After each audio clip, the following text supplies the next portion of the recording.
अस्सलाम वालेकुम।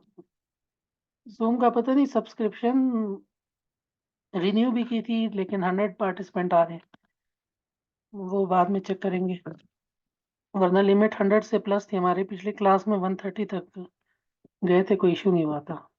तो मैंने लास्ट अटेम्प्ट में भी एक क्लास ली थी, वो मेरे ग्रुप में भी है, तो उससे काफ़ी सिमिलर ये क्लास है, लेकिन कुछ इसमें एक्स्ट्रा पॉइंट्स डिस्कस करेंगे।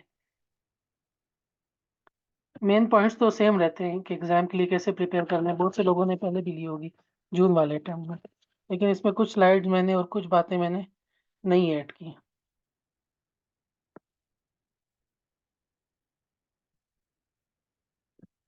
तो सबसे पहले, जैसे मैं कहता हूँ कि जब भी आप लोग वाइवा के लिए तैयार होते हैं तो एग्जामिनर आपकी एक ग्लव्स पकड़ता है।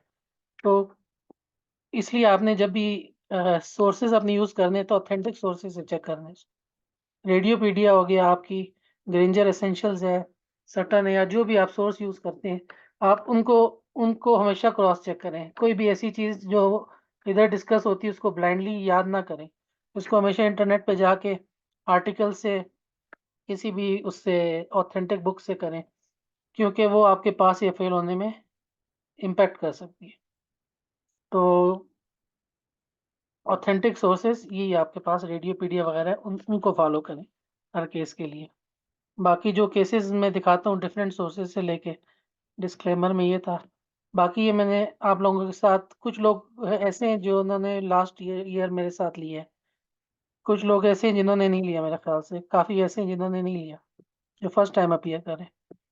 तो उनके लिए किसी ने उधर शेयर भी किए ग्रुप में, दोबारा मैं शेयर कर दूंगा कि ये वाइवा का फोल्डर है, इसमें सारी बुक्स पड़ी हुई हैं। तो जो आपकी प्रैक्टिस के लिए मोस्ट कॉमनली FRCR 2B की बुक्स यूज होती हैं, जिसमें टैन है, सिद्धू है, शाहिद हुसैन है, इसमें सारे उसी सीक्वेंस पे लिखे हुए हैं। जब भी आपके पास केस आता है हम आगे देखेंगे कि उसको कैसे सॉल्व करते हैं। तो उसकी एक क्या कहते हैं, एक टेम्पलेट दिया हुआ है कि आपने इस केस को कैसे प्रेजेंट करना है। उसके अलावा उधर पावर पावर प्रेजेंटेशंस भी हैं इस फोल्डर में, फिल्म्स भी हैं, और उसके अलावा हमारे पास ये दो चीज़ें हैं, जो काज़मी लिस्ट है और पास पेपर्स हैं डॉक्टर आफ्ताब के। ये तकरीबन हर सिस्टम के 100 केसेस को कवर कर देते हैं। जब हर सिस्टम से आप 100 केसेस प्रिपेयर अच्छी तरह करते हैं ना, उन 100 में से आपके पास सपोज करें आपकी जो फिल्म लगनी है वो 7 है, तो 7 में से 5 जो केसेस हैं वो कम से कम इन्हीं से लगेंगे। अगर 7 पूरे नहीं भी लगते, ये टॉप 100 में से लगेंगे। तो अगर आप हर सिस्टम में से 100 करके जाएँगे, तो तकरीबन 500-600 आपने ऐसे अटेम्प्ट ऐसे तैयार करके जाने हैं ना, कि उस केस का आपको A to Z आता हो। शुरू से लेके उसकी इमेजिंग फाइंडिंग्स, फिर उसमें आपने कौन से डिफरेंशियल्स देने हैं, और उस केस को आपने कैसे मैनेज करना है, ये हम आगे देखेंगे। बाकी काज़मी लिस्ट और ये इधर लिंक में है, ये लिंक मैं आपके साथ शेयर करूँगा। तो ये मेन बुक्स ही हैं। आप कोई भी बुक लेके, आप कोई भी सोर्स लेके तैयारी कर सकते हैं। फर्स्ट अटेम्प्ट में तो मैंने बहुत एक्सटेंसिव पढ़ा था, उसमें मेरा एक स्टेशन रह गया था, लाहौर में मैंने दिया था। तो सेकंड जब मैं अटेम्प्ट दे रहा था तो उसमें मेरे पास प्रिपरेशन के लिए 2 वीक्स थी, तो उस वक़्त मैंने कोई भी बुक फॉलो नहीं की थी। मैंने सिर्फ़ काज़मी लिस्ट देख के उनको A to Z प्रिपेयर किया था फ्रॉम द रेडियोपीडिया। तो रेडियोपीडिया भी अगर सिर्फ़ बंदा पढ़ता है तो वो इनफ है। उसमें हमने ये किया था कि हम 3 दोस्त थे, तो हमने सारी चीज़ें आपस में डिवाइड कर दिए थे, 2-2 यूनिट, 6 यूनिट हैं। तो 2 यूनिट मैंने प्रिपेयर किए थे, 2 एक ने, 2 एक ने, फिर एक-दूसरे का वाइवा लेते थे, एक-दूसरे को पढ़ाते थे। तो इस तरह हमने ये कवर किया था। तो कोई भी सोर्स आपके लिए ज़रूरी नहीं है कि आपने 10 सिद्धू, शाहिद हुसैन नहीं पढ़ी, तो आप पास नहीं होंगे। बस आपके ये जो 100 केसेज़ हैं, जो टॉप कॉमन केसेज़ हैं, ये आपको A to Z आने चाहिए। बिफोर एग्ज़ामिनेशन आपका प्रिपरेटरी फेज़ शुरू होता है। और यही फेज़ होता है जिसमें आपने बैलेंस रखना है between the knowledge and the expression. बहुत से लोग ऐसे होते हैं, इधर भी एक डॉक्टर को मैं जानता हूँ, मेरे साथ कोलीग्स भी ऐसे थे जिनका नॉलेज बहुत ज़्यादा था, लेकिन उनका एक्सप्रेशन नहीं अच्छा था।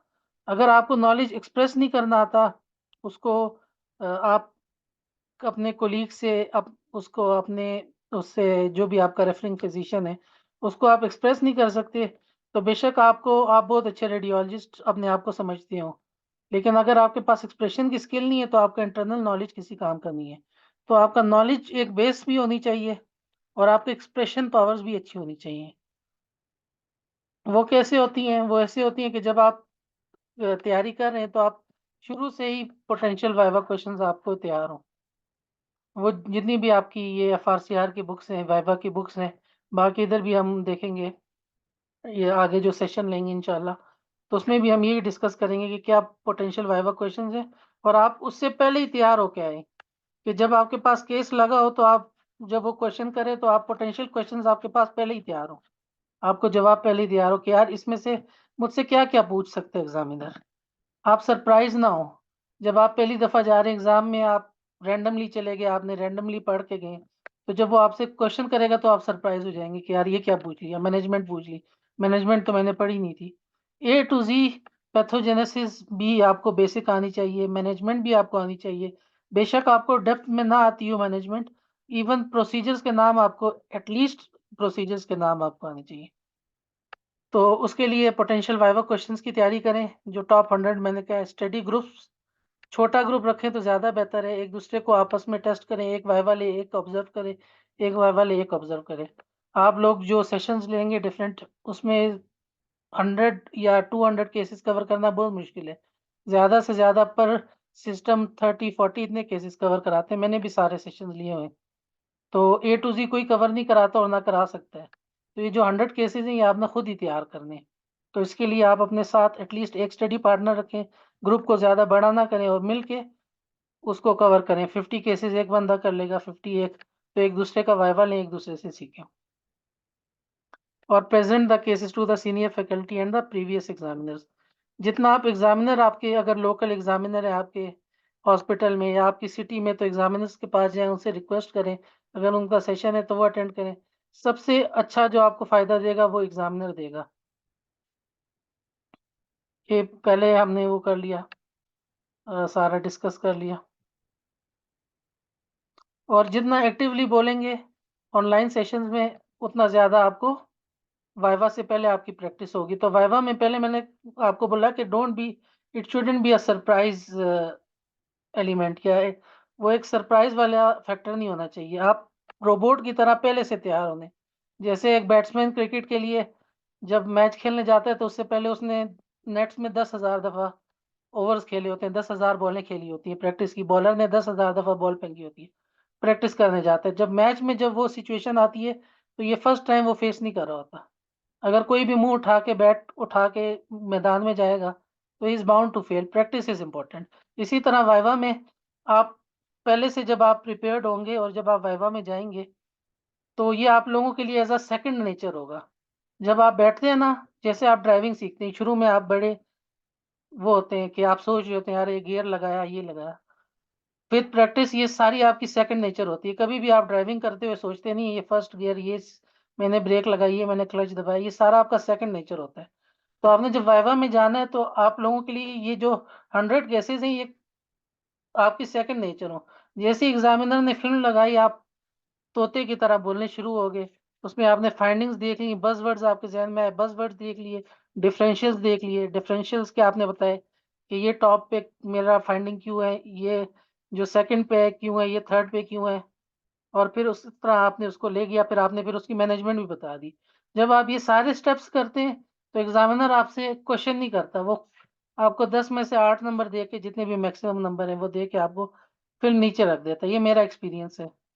मेरा टीचिंग और इसका एक्सपीरियंस 2018-19 से है। मैं फर्स्ट ईयर में था, तब से मुझे शौक था, तो मैं टीचिंग में था, तो टीचिंग में इन्वॉल्व था शिफा इंटरनेशनल में। फिर वहाँ जितने भी एग्ज़ामिनर्स थे, उनके साथ बैठ के एग्ज़ाम की फ़िल्म्स बनाना, तो मेरे पास वो बैकग्राउंड नॉलेज है। तो ये आप लोगों के साथ मैं शेयर कर रहा हूँ, इसका फ़ायदा उठाएँ कि एग्ज़ामिनर कैसे सोचता है। और मेरा जो एक्सपीरियंस है 2018-19 से, वो यही है कि अगर आप ए टू ज़ी हर चीज़ केस को सॉल्व करते हैं, तो मुश्किल है कि एग्ज़ामिनर आपसे कोई क्वेश्चन करे। और वो बहुत अच्छी चीज़ होती है कि एग्ज़ामिनर आपसे ज़्यादा क्वेश्चन ना करे, क्योंकि जब वो क्वेश्चन करने पे आ गया, फिर आप फँस जाते हैं, कन्फ्यूज़ हो जाते हैं। तो जब आप ए टू ज़ी सारी चीज़ें लेके चलेंगे, तो एग्ज़ामिनर को मौका ही नहीं मिलेगा, वो हो सकता है 1 आध सवाल पूछे, ज़्यादा सवाल नहीं पूछेगा, फ़िल्म नीचे रख देगा। एग्ज़ामिनर के गोल ये होता है कि आपको 14 फ़िल्में कंप्लीट करा दे और आराम से। जब मैंने सेकंड वाइवा दिया था, तो उसमें मैं 2 मिनट में फ़िल्म कंप्लीट करता था, 1 मिनट मेरे पास एक्स्ट्रा होता था। पर फ़िल्म आपके पास 3 मिनट होते हैं करने के। तो मैंने अपनी फ़िल्म तकरीबन 10-15 मिनट पहले कंप्लीट कर ली थी। तो जब आप ये सारी चीज़ें सीक्वेंस में जाएँगे ना, प्रैक्टिस आपने की होगी, तो आपको 10-15 मिनट बच भी जाएँगे। अच्छा जी, आगे जो सेशंस हैं, एग्ज़ामिनर के सेशन जो हैं वो सबसे ज़्यादा इम्पोर्टेंट है। अगर आप लोकल हर बंदा अपने लोकल में जो एग्ज़ामिनर है एटलीस्ट उसका जो है सेशंस लाज़मी लें। जैसे मुझे ज़्यादा इसका पता है, पिंडी इस्लामाबाद का पता है, तो यहाँ ब्रिगेडियर सलीम लेते हैं, जनरल शमरेज़ लेते हैं और रेफ़री में होता है सेशन। ये सबसे ज़्यादा इम्पोर्टेंट है। तो कोशिश करें कि इनमें से जितने सेशंस ले सकते हैं वो लाज़मी लें। ये जो दूसरे सेशंस हैं जैसे कि मेरा सेशन है, डॉक्टर शारिक, डॉक्टर आबिद का सेशन है, ये ऑप्शनल है। इसमें हर चीज़ यानी कुछ प्रोज़ एंड कॉन्स हर उसमें है। डॉक्टर आबिद जो होते हैं वो उनका ये अच्छा है कि उनके सेशंस में फ़िल्में वो लगाते हैं। वो एग्ज़ाम में जैसी फ़िल्में होती हैं वैसी फ़िल्में उनके पास अच्छी हैं। थोड़ा-सा एक्सपेंसिव है, ड्रॉबैक ये है। डॉक्टर शारिक बहुत बेसिक से लेके जाते हैं, जिनकी बेसिक वो है और मेरा जो अपना तजुर्बा है, तो इसमें से ये तीनों चीज़ें ऑप्शनल हैं, लेकिन आपने एग्ज़ामिनर का अपने लोकल एग्ज़ामिनर का लाज़मी लेना है। इसका क्या फ़ायदा होगा कि आपके जो एग्ज़ाम देने जाएँगे तो आपको पता चलेगा कि मेरा एग्ज़ामिनर कैसा है। एफईरी में जितने भी आर्मी के एग्ज़ामिनर्स होते हैं, वही होते हैं और जब आप वाइवा देने एक्चुअल जाएँगे तो तब भी वही होंगे एग्ज़ामिनर। तो आपको पता चलेगा यार एग्ज़ामिनर सोचता कैसे है। हर एग्ज़ामिनर हमारा जो सिस्टम है वो बहुत ही कोई स्टैंडर्डाइज़ नहीं है जैसे एफआरसीआर में होता है। अलग सिस्टम है हमारा, हर एग्ज़ामिनर की अपनी अप्रोच है। अभी जैसे ब्रिगेडियर सलीम है, ये एक्स्ट्रा इन्वेस्टिगेशंस को पसंद नहीं करते। ये चाहते हैं कि मिनिमल सबसे सस्ती मॉडलिटी में ही काम हो जाए, अल्ट्रासाउंड में या कोई क्लिनिकल टेस्ट करा दें, सीबीसी टेस्ट करा दें। ज़्यादा पेशेंट का खर्चा ना करें। कुछ एफआरसीआर माइंडेड के होते हैं कि यार इसका पेट सीटी भी करा दो अगर इंडिकेटेड है, इसका आगे एमआरआई भी करा दो। तो वो आपको नेचर तब पता चलेगी एग्ज़ामिनर की जब आप उनका सेशन लेंगे। और बाकी फ़िल्मों पे प्रैक्टिस ये सबसे ज़्यादा इम्पोर्टेंट है। अपने अपने जो एरिया में जैसे हमारे इधर सोशल सिक्योरिटी में फ़िल्में हैं, कुछ फ़िल्में इस फ़ोल्डर में भी हैं। क्योंकि जब आपके पास एग्ज़ाम लगेगा ना, उसमें फ़िल्में लगेंगी। मैं पैक्स पे रिपोर्टिंग करता था, मैं फर्स्ट टाइम फ़ेल हुआ उसका रीज़न यही था कि मैं जब एग्ज़ाम में गया, तो मैं पहली दफ़ा फ़िल्में देख रहा था। और जब फ़िल्में देखी तो फ़िल्मों में देखने का तरीका अलग होता है और जो आप स्क्रॉल करके डायग्नोसिस करना उसका तरीका अलग होता है। तो उसमें मुझे बड़ी वो हुई कि मेरे पास कोई मेथड नहीं थे कि मैंने फ़िल्म को कैसे देखना है। ये हम आगे सेशन में डिस्कस करेंगे। तो फ़िल्मों में प्रैक्टिस करें ताकि आप अपना एक वो बना दें, सिस्टम बना दें कि मैंने हर केस को कैसे देखना है, फ़िल्म को कैसे देखना है। फिर आपसे वो चीज़ें मिस नहीं होंगी। तो यही जो मैंने पहले बात की थी कि हमारे डॉक्टर राशिद नज़ीर भी कहते थे, ये फ्रैंक गैलर्ड जो रेडियोपीडिया में कहते हैं कि जो डॉक्टर की, रेडियोलॉजिस्ट की जो वर्थ होती है वो उसमें पता चलती है कि वो कितना क्लियरली कम्युनिकेट कर सकते हैं अपने कोलीग से और क्लिनिशियन से। यही हमारा जॉब है। डे टू डे लाइफ में भी यही जॉब है। कन्फ्यूजन की रिपोर्ट लगाएँगे। हाँ, ये जो एग्ज़ामिनर्स हैं ये आपके वर्ड्स भी पकड़ते हैं कि जैसे आपके पास कोई आंट में नहीं लगा हुआ है और उसमें आपने कंसर्निंग फॉर का वर्ड यूज़ कर दिया तो एग्ज़ामिनर बहुत गुस्सा करता है और वो उसमें आपको अगर गुड दे रहा है तो बैड दे देगा और फेल भी कर देगा इस बात पे, इस छोटी-सी बात। तो आपके जो वर्ड्स होते हैं ना उनकी वर्थ बहुत ज़्यादा होती है। तो अगर आपने जब रिपोर्टिंग करनी है या आपने जब वाइवा में देना है तो आपने क्योंकि वाइवा में कोई ऐसा एम्बिगुअस केस कम ही लगता है। कभी लगते हैं उसमें आपकी अप्रोच देखते हैं, लेकिन आपका कॉन्फिडेंट लेवल वो देखेंगे। अगर आप ऐसे वर्ड्स यूज़ करेंगे जो कि हम कॉमन रिपोर्टिंग में करते हैं, इतना श्योर नहीं होते, कंसर्निंग फॉर और इस तरह, तो उसपे एग्ज़ामिनर ऑफेंड हो जाता है। बाकी जो एग्ज़ामिनर आपको चेक कर रहे होते हैं उनका गोल ये नहीं होता कि इसने इसकी डायग्नोसिस बना दी। जैसे मैंने पिछली दफ़ा भी क्लास में वो दिया था कि 2 दोस्त थे, डॉक्टर शाहब और एक और इनके दोस्त थे। उन्होंने सेम एग्ज़ामिनर को वाइवा दिया, दोनों पास थे। फिर उन्होंने जब डिस्कस किया तो दोनों की डायग्नोसिस 50% डिफरेंट थी, लेकिन दोनों पास हो गए। तो उनको उन्होंने सिर्फ़ एग्ज़ामिनर ने ये चेक करना है, एग्ज़ामिनर का पर्सपेक्टिव ये है कि you are a safe radiologist और नॉट। और आप कोई बड़ी फाइंडिंग, क्रिटिकल फाइंडिंग तो मिस नहीं कर रहे। जैसे आप चेस्ट एक्सरे में न्यूमोथोरैक्स मिस कर रहे हैं, स्ट्रोक मिस कर रहे हैं, सीटी ब्रेन में एओर्टिक डायसेक्शन मिस कर रहे हैं। तो ये चीज़ें अगर आप मिस कर रहे हैं तो इसका मतलब है आप डेंजरस रेडियोलॉजिस्ट है, तो वो आपको फेल कर देंगे। आप डायग्नोसिस बेशक सारी सही भी बता दें, अगर आपने क्रिटिकल फाइंडिंग्स मिस की तो वो आपको फेल कर देंगे। Don't miss the critical findings. दूसरी बात ये कि ये जब भी आपके एग्ज़ाम होता है वो आपकी टेक्नीक पे डिपेंड करता है। जब आपकी टेक्नीक अच्छी होती है ना तो आप कहीं फँस भी जाते हैं, तो एग्ज़ामिनर आपको थोड़ी लिवरेज दे देता है कि यार चलो, ये इसकी अप्रोच अच्छी है, ये अच्छी ये एक सेफ रेडियोलॉजिस्ट है, तो ये गलती नहीं करेगा, इंसान है इसमें फँस गया है। लेकिन आपकी अगर आपकी पुअर टेक्नीक है ना, तो अगर आप सही आंसर भी देते हैं तो वो कह रहा होगा यार ये इसने तुक्का लगाया है। तो आपकी अप्रोच और टेक्नीक जो है वो डिपेंड करते हैं, उस पे डिपेंड करती है। जैसे कि हमारे जैसे मैंने पहले बताया कि आपको क्रिटिकल इमरजेंसीज का पता होना चाहिए। न्यूमोथोरैक्स अगर एक्सरे लगता है, न्यूमोथोरैक्स और नीचे न्यूमोमीडियास्टिनम, न्यूमोपेरिकार्डियम और इसी तरह एओर्टिक डायसेक्शन, जो भी क्रिटिकल आपको चेस्ट एक्सरे में आप देख सकते हैं वो आपको देखना आना चाहिए और आपने रूल आउट करने। अगर ये मिस कर दिया तो एग्जामिनर आपको फेल करेगा।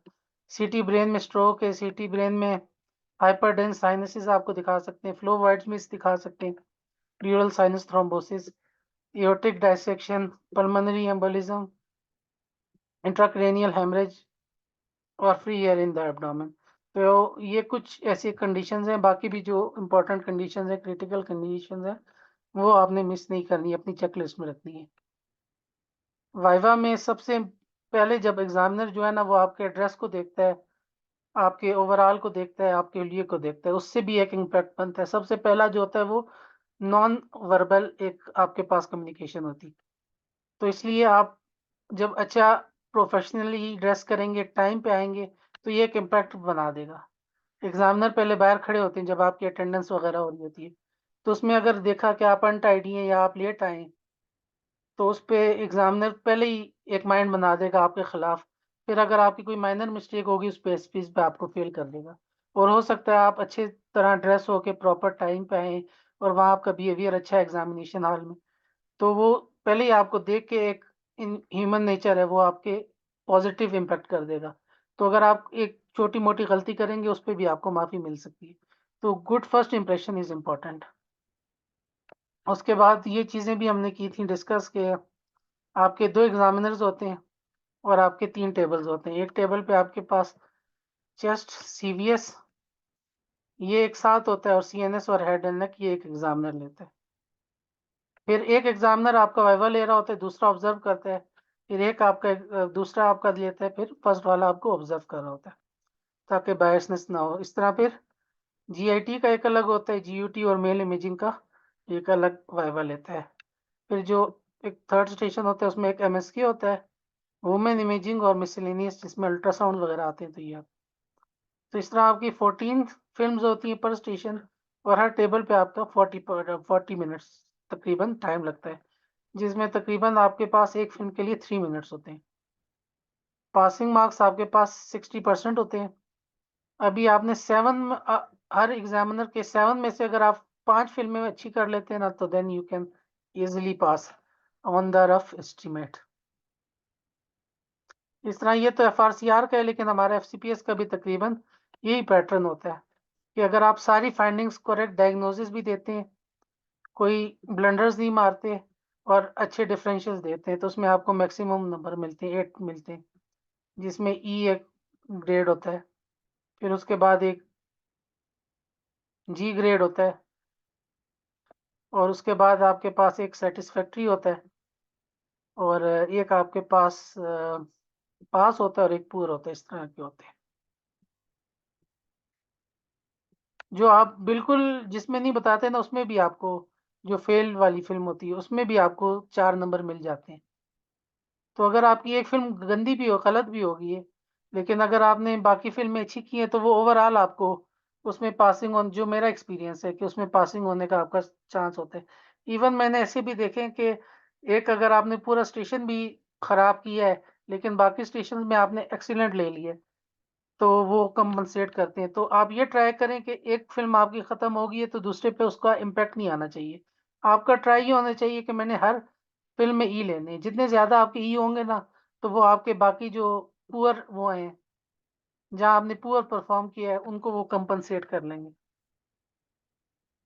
बाकी टेक्निक जो मैंने आप लोगों को बताई थी, अभी फिर बताता हूँ कि सबसे पहले आते साथ ही शुरू होने के बजाय थोड़ा सा सेकंड्स, 5 सेकंड्स, ज़्यादा टाइम नहीं। ज़्यादा लेंगे तो उसमें भी एग्जामिनर वो नाराज़ होता है कि कुछ बोल नहीं रहा। एक दफ़ा ना आराम से उसको फ़िल्म को देख लें 4-5 सेकंड। फिर उसके बाद आप एक स्ट्रक्चर वे में शुरू करें। अपना हर उसमें सिस्टम में, यानी जो भी मॉडलिटी उसमें अपना एक वो बनाएँ कि मैंने क्या-क्या इसमें क्या-क्या चीज़ें देखनी है। चेस्ट एक्स-रे है तो उसको मैंने कैसे स्टार्ट करना है।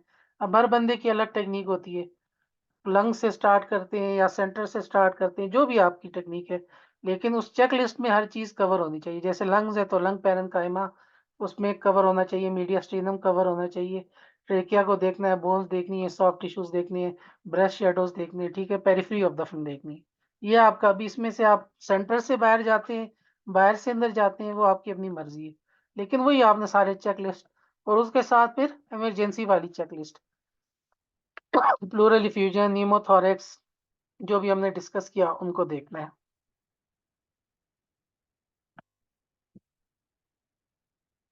Describe your findings in the structure way starting with the most important ones, यानी अगर आपके पास एक चीज़ लगती है तो उसमें कुछ चीज़ें होती हैं जो इंसिडेंटल होती हैं, कुछ चीज़ें जो होती हैं प्राइमरी होती हैं। तो आपने सबसे पहले फोकस करना है उस प्राइमरी पैथोलॉजी में। उसको आपने लेके उसको सही तरह एक्सप्रेस करके फिर आप साथ ही अगर कोई साथ इंसिडेंटल कोई फाइंडिंग है तो उसको भी साथ मेंशन कर लें। आपकी जो एग्ज़ामिनेशन में मार्क्स होते हैं, जैसे ये ई आया है, ई तब आता है जब आपने क्लू के बगैर आपने वो किए। अगर एग्ज़ामिनर आपको एक क्लू देता है तो उसमें आपके ई से जी में चला जाता है। फिर अगर ज़्यादा क्लू देता है तो वो सिर्फ़ पास में चली जाती है, बेशक आप पहुँच भी जाते हैं। तो इसलिए आपने कोशिश करनी है कि आपने क्लूज़ के बगैर सारी इसमें डायग्नोसिस में पूछना है। कुछ वो 100 cases which are the most important. Kazmi list बहुत इम्पोर्टेंट है, और डॉक्टर आफ्ताब के वो बहुत इम्पोर्टेंट है। वो मैंने लिंक दी है। वो आप लोगों के साथ पावर पॉइंट भी शेयर करूँ। अब आपके पास जो स्ट्रक्चर होता है जो केस का, वो आपने इस तरह करना है कि आपने सबसे पहले ब्रीफ टेक्निक, यानी आपने मॉडलिटी का ब्रीफली बता देना है। मेरा जो एक्सपीरियंस रहा है बहुत ज़्यादा, वो लाहौर में भी मैंने दिया, फिर मैंने इधर इस्लामाबाद में भी दिया, और दूसरे लोगों के साथ जो इंटरेक्शन हुआ कि वो ज़्यादा उसमें इतना फोकस नहीं होते कि अगर आपको मेन सीक्वेंसेस का पता होना चाहिए, वो इतना डीप नहीं जाते एग्जामिनर्स। ज़्यादातर हो सकता है कोई एक आध हो, वो ज़्यादातर फोकस होते हैं आपकी फाइंडिंग्स पे। तो आपको एक मोटा-मोटा पता होना चाहिए कि ये सीक्वेंस है, तो सीक्वेंस पे इतने ज़्यादा वो नहीं होते। मेरा एक्सपीरियंस इसमें ये रहा। बाकी अगर कोई हिस्ट्री दी है, मोस्टली हिस्ट्री नहीं देते, तो आपने हिस्ट्री माँगनी नहीं होती है। आप पूरी फाइंडिंग्स बताएँ, फिर आपने खुद ही से बोलना है कि if there is a history of trauma, then these findings express this, if there is a history of seizures, finding is this। इस तरह करके आपने वो करना है। इसके अलावा जब आपके पास कोई भी पैथोलॉजी लग जाती है तो सबसे पहले की पॉजिटिव्स, फिर रेलिवेंट नेगेटिव्स, फिर इंसिडेंटल फाइंडिंग्स, इस तरह आपने चलना है। कभी कभी बहुत से मैंने ऐसे कैंडिडेट्स देखे हैं कि इतनी बड़ी पैथोलॉजी, लंग एब्सेस अगर चेस्ट एक्सरे में लगा हुआ है, तो वो फिर इधर उधर की मारने लग जाते हैं, ट्रेकिया सेंट्रल। अभी ट्रेकिया सेंट्रल एग्जामिनर ने क्या करना है? ट्रेकिया सेंट्रल सबसे पहले आपको इतना बड़ा एब्सेस मिला है, air fluid level, calcification, location, उसकी डिस्क्रिप्शन, उस पे जाए रादर देन सेइंग के ट्रेकिया सेंट्रल। सबसे पहले उस पे जाए, फिर आप जो आपकी चेक लिस्ट और वो बाकी चीजें हैं ना, उसमें आप बाद में आए। अगर आपके पास बड़ी सी पैथोलॉजी पड़ी हुई है तो उसमें जाके लाएं, उसके रेलिवेंट नेगेटिव्स में लाएं, और फिर इंसिडेंटल फाइंडिंग्स अगर आपको कोई मिल रही है तो उसको बाद में। फिर आपने फेवर डायग्नोसिस देनी है, फिर आपने डिफरेंशियल डायग्नोसिस देनी है। अब बहुत ज़्यादा केसेस लगते हैं जिसमें डिफरेंशियल नहीं होता, आंट मिनी टाइप होते हैं, लेकिन फिर भी आप उसमें ना वो डिफरेंशियल्स को डालें कि ये नहीं लग रहा, ये क्यों नहीं लग रहा। अब आगे जो केस आएगा उसमें मैं आपको एग्जांपल दूंगा। इससे ये होगा कि आप एग्जामिनर को ये शो करें कि यार मुझे नॉलेज है, आप यानी जब आपके पास एग्जामिनर आपका इंटरव्यू ले रहा है तो वो आपका उसके पास सिर्फ 7 केसेस हैं। 7 केसेस में वो आपको जज कर रहा है कि आपको गैस्ट्रोइंटेस्टाइनल या थोरेसिक या जो भी रेडियोलॉजी है वो आती है। तो 7 फिल्म में तो जज करना मुश्किल होता है। ये आपकी टेक्निक है जो उसको बताएगी कि यार मुझे बाकी चीज़ें भी आती हैं। तो वो बताने के लिए ना आपने इस तरह आपका जो टेक्निक है वो ऐसी होनी चाहिए कि जब जो भी आपके पास केस रखता है तो उसमें आप वो रूल आउट जो चीज़ें कर रहे हैं उनको बोलें कि ये इस तरह मैं रूल आउट कर रही हूँ, उसमें ये होगा, उसमें ये होगा, उसमें ये होगा। ये हम आगे जाके उसमें देखेंगे तो ये पॉइंट आपको ज़्यादा क्लियर होगा। Don't repeat the findings. और फिर जो आपका फिनिश होगा तो उसमें आपने बताना है कि इसको फर्दर कोई टेस्ट कराने या व्यूज़ कराने, रेफरिंग फिजिशियन के साथ डिस्कशन करनी है, रेफरिंग करनी है, कोई प्रायर इमेजिंग के साथ रिव्यू करने का, या हो सकता है कि इसमें कुछ भी आपको फर्दर करने की ज़रूरत नहीं है। अभी कोई कैंडिडेट ले ले तो इस केस को डिस्कस करते हैं। सर मैं ले लूं? जी, जी लें। This is x-ray hand, frontal projection, right hand, frontal project, no, sorry, left hand, frontal projection of a skeletally mature patient in which I can appreciate there is the normal bone density is noted, no evidence of any osteopenia. There is abnormal erosions are noted involving the distal interphalangeal joint, second distal interphalangeal joint, giving a pencil and cup deformity. And another erosion is also appreciated along the ring finger involving the proximal interphalangeal joint. Hmm, Um, However, rest of the bones appear normal, no evidence of any fracture. Soft tissues are also thickened at these areas. Carpal bones are normal, no evidence of any ankylosis. I want to see the X-ray of the other hand for the correlation also of this disease process. Hmm, Based on these imaging findings, my diagnosis is in the favor of psoriasis, psoriatic arthritis. Um, and rest, I want to ask the history of the patient if there is any associated hip pain. हम्म, तो मैं उसके लिए x ray ankylosing x ray भी ले लूंगी सैक्रोवाइलाइटिस देखने के लिए। हम्म। बस यही है, सोरिएटिक आर्थराइटिस है मेरा डायग्नोसिस। ठीक है, तो ये अप्रोच आपकी बड़ी अच्छी अप्रोच थी, लेकिन इसमें कुछ चीज़ें मैं ऐड करूंगा। अब ये लग गया तो ये बड़ा क्लासिक केस है, ये सबको पता है सोरिएटिक आर्थराइटिस है। अब कोई बैठा होगा जिसकी टेक्निक अच्छी नहीं होगी और डायरेक्ट डायग्नोसिस बोल देगा सोरिएटिक आर्थराइटिस, तो वो उसमें आपको फेल कर देगा एग्जामिनर, अगर कोई डायरेक्ट बोल देगा। क्योंकि एग्जामिनर ने आपकी अप्रोच देखनी है, you are a safe radiologist और आप रेडियो आपकी अप्रोच कैसी है। तो एग्जामिनर को भी पता है सोरिएटिक आर्थराइटिस है, आपको भी पता है। एग्जामिनर ने चेक करना है कि आपकी अप्रोच कैसी है और आपने डिफरेंशिएट। तो जब आपके पास सोरिएटिक आर्थराइटिस आ गया तो आपने उसके सारे पॉइंट्स अभी जहन में आ गए। जैसे आपने ये कहा कि यहाँ इरोजन हो रही है, पेंसिलिन कप डिफॉर्मिटी, जब आपने ये बज़वर्ड यूज किया तो इसके आपके मेन वो मार्क्स मिल गए कि यार इसको पता है, पेंसिलिन कप डिफॉर्मिटी का इसने बोल दिया। फिर आपके और क्या फाइंडिंग्स होती हैं, आप सोरिएटिक उसमें फिट करती जाएं। सॉसेज डिजिट होती है, सॉफ्ट टिश्यू स्वेलिंग होती है, सॉफ्ट टिश्यू स्वेलिंग होती है। इसको आपने ऐड कर दिया, ये पर्टिनेंट पॉजिटिव सारे हैं। यहाँ erosive changes, pencil in cup deformity आ गई। फिर यहाँ देखें वो पेरियोस्टियल न्यू बोन फॉर्मेशन जो इसमें होती है, fluffy bone formation. Second finding आपको ये भी पता चल गई। एक मिनट, तो ये सारे इसके पर्टिनेंट पॉजिटिव्स हो गए जो आपने बता दिए। जो जो एक minute,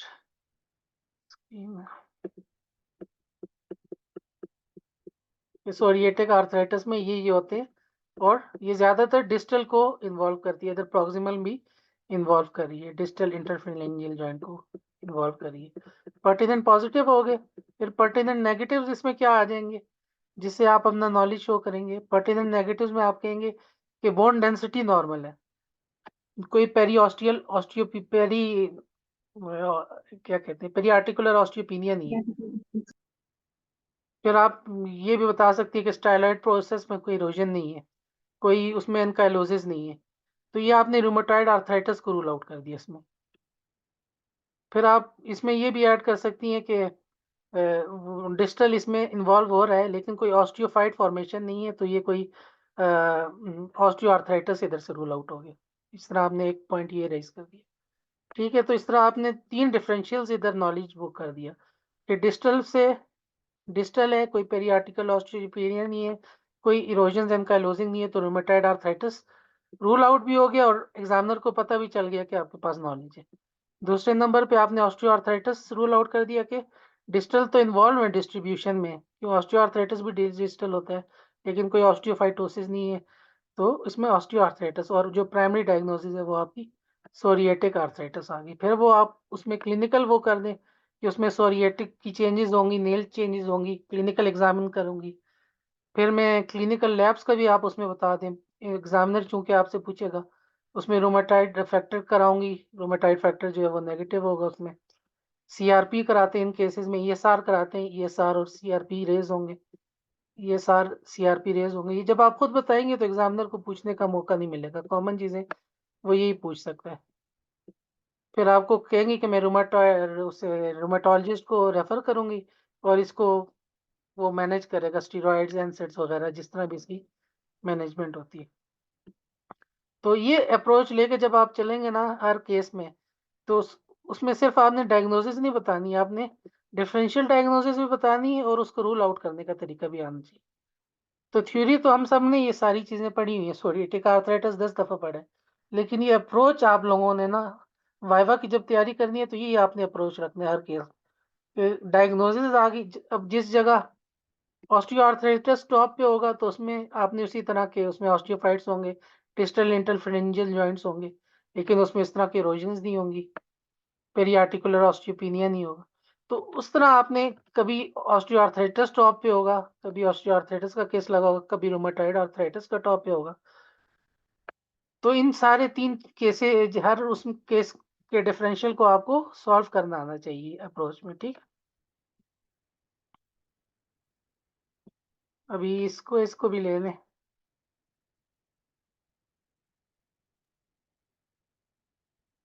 This is MRI brain, axial and coronal and sagittal images. T1, T1 post contrast, T2, and then T1 post contrast images are noted. In this image, I can appreciate there are abnormal hyperdensities are noted involving the subependymal location of the subependymal location of the bilateral periventricular region, and multiple abnormal hyperdensities or few abnormal hyperdensities are also noted involving the cortical and subcortical location visible on the T2 weighted image. On the post-contrast images, these hyperdensities are showing post-contrast enhancement. There is abnormal soft tissue intensity. Leon is noted at the foramen of Monro, which is enhancing on the post-contrast image. And there is there is no evidence of any bony thickening or no evidence of any mass. However, I will correlate this thickening of the bone on the CT images. So based on these imaging findings, my diagnosis is in the favor of tuberous sclerosis, keeping in mind the findings of cortical tubers, subependymal tubers, and the giant cell astrocytoma. Next, I will refer the patient. No, next I will go for the X-ray of this patient to see the associated lab, and the ultrasound of this patient to see the associated angiomyolipomas in the kidneys. And next I will refer the patient to the concerned physician. ठीक, तो ये यानी एक classic case लगता है, तो इसमें ये क्लासिक आप लोगों ने वो करना होता है। एक छोटी सी फाइंडिंग जो आ रही है सब, एक तो सबको ये सब एपेंडाइमल जो आपको ये सिग्नल्स आ रहे हैं, एक आपके पास ये ऑक्सीपिटल लोब में भी सिग्नल आ, कॉर्टिकल एंड सब कॉर्टिकल ट्यूबर्स भी होती हैं इधर आ गए, ठीक है। बाकी आपने बस जॉइंट सेल एस्टियोसाइटोमा सैगा जिसको बोलते हैं, ये क्लासिक केस लगता है। इसमें फिर आपने उसी तरह एसोसिएटेड फाइंडिंग्स को भी आगे आपने इन्वेस्टिगेट करना, जैसे आपने बताया कि एक्सरे कराओगे रेप्टोमायोमा के लिए, वो एकोकार्डियोग्राफी करा देंगे और एंजियोमाइलोपमा के लिए करा देंगे। उसके अलावा आप ये चूंकि फेमिलियल डिजीज है तो फैमिली में भी और मेंबर्स को भी हो सकता है, तो उनको भी आप स्क्रीनिंग कर सकते हैं फैमिली मेंबर्स को। ये चीज़ बोलेंगे तो इसमें भी आपके एक एक्स्ट्रा नंबर ऐड हो जाएंगे। और फिर अगर उसको जो भी सिम्टोमेटिक है उस तरह कंसर्निंग सीजर्स हो रहे हैं या है तो न्यूरोसर्जन न्यूरोलॉजिस्ट को आगे जाके उसको रेफर करेंगे। तो ये बताने की बात ये है कि हर चीज का आपने ना ये अप्रोच रखनी है, हर केस का अप्रोच रखनी है।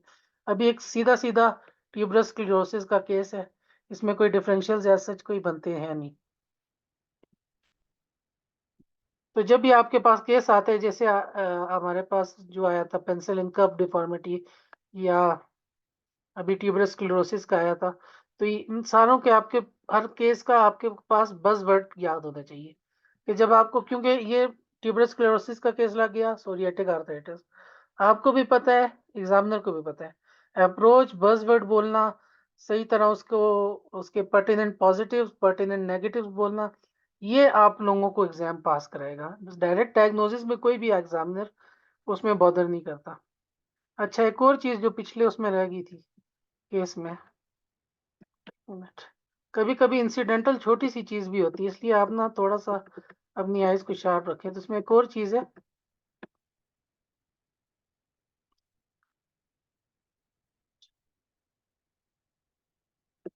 इसमें देखें, इसमें एक स्क्लेरोटिक सा लीजन भी आ रहा है, इस जगह नजर आ रहा है, तो इसको भी आपने मेंशन करना है। अभी क्योंकि कोई एग्रेसिव पेरियोस्टियल रिएक्शन नहीं है, कोई बिनाइन चीज लग रही है, तो लाइकली इट इज ऑस्टियोमा या मिलीरियोस्टोसिस। इसके दो डिफरेंशियल्स आप दे सकते हैं। ये एक छोटा सा ऑस्टियोमा था, तो इस तरह का कोई एक कोने पे कोई बिनाइन चीज भी हो सकती है। लेकिन जब ये वाला केस लगा है तो मेनली ये वो आपको सोरियाटिक आर्थराइटिस के लिए दिखा रहा है, लेकिन इसके भी इसने नंबर रखे हुए हैं। तो look at the corner of the film, look at some incidental finding as well. ये बहुत सटल सी फाइंडिंग है, लेकिन एग्जामिनर सीधा सीधा केस नहीं लाता। सोरियाटिक आर्थराइटिस लगा है तो साथ इसी तरह का कोरिलेशन लगा लेगा। तो इसलिए आपने जब भी केस देखना है तो इतना विजिलेंट होना है कि हो सकता है उसमें 2 या 3 और फाइंडिंग्स होंगी, तो आपने इसलिए विजिलेंट लेना। बाकी हमने जैसे पहले डिस्कस किया था कि आपने एबनॉर्मेलिटी देख ली, जैसे उस केस में हमने देखा था सोरियाटिक आर्थराइटिस का। तो रेलिवेंट नेगेटिव्स क्या थे कि कोई इरोजन्स उसमें नहीं थी, कोई एनकाइलोसिस नहीं थी, कोई पेरियार्टिकुलर ऑस्टियोपिनिया नहीं था, जो कि रूमेटॉइड आर्थराइटिस को कोई ऑस्टिफाइड्स नहीं था। तो ये रेलिवेंट नेगेटिव्स हैं जो बाकी डायग्नोसिस को नैरो डाउन कर रहे हैं। फिर local effects and it for related findings, distance effect and it's relative findings. फिर इररिलेवेंट पॉजिटिव्स, जैसे कि वो एक ऑस्टियोमा सब पड़ा हुआ था। फिर इररिलेवेंट नेगेटिव्स, बाकी जो आपकी चेकलिस्ट होती है।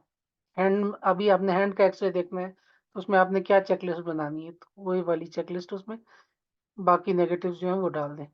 फिर आपने कंक्लूजन्स और नेक्स्ट स्टेप, जैसे मैंने कहा कि क्लिनिकल चीज़ें भी आप तैयार करें और क्लिनिकल चीज़ें भी बता दें, ताकि एग्जामिनर को लगे यार ये बंदा जो है या बंदी जो है ये इसको पता है चीज़ों का। ये वाला केस जो होता है ना, इसको कहते हैं बॉल इन द पार्क। जैसे उसमें आपके पास एक फुल टॉस आती है तो आपने उस पर छक्का मारना है, तो अभी आपके पास ऐसे दो, ये जो दो केस है ना, ये आपके पास छक्के वाले केस है। कुछ केसेस एग्जामिनर ऐसे लगाता है जिनकी कोई डायग्नोसिस होती नहीं है या बनती नहीं है, वो सिर्फ आपकी अप्रोच देख रही होती है, तो उसमें आप मुश्किल है कि आप ई लें। लेकिन ये वाले केसेस ऐसे हैं ना कि इसमें अगर जो मैंने बातें डिस्कस की हैं, अगर आप ये सारी बता देंगे तो आप उसमें ई लेंगे एक्सीलेंट। तो इन केसेस में आपने एक्सीलेंट लेना है।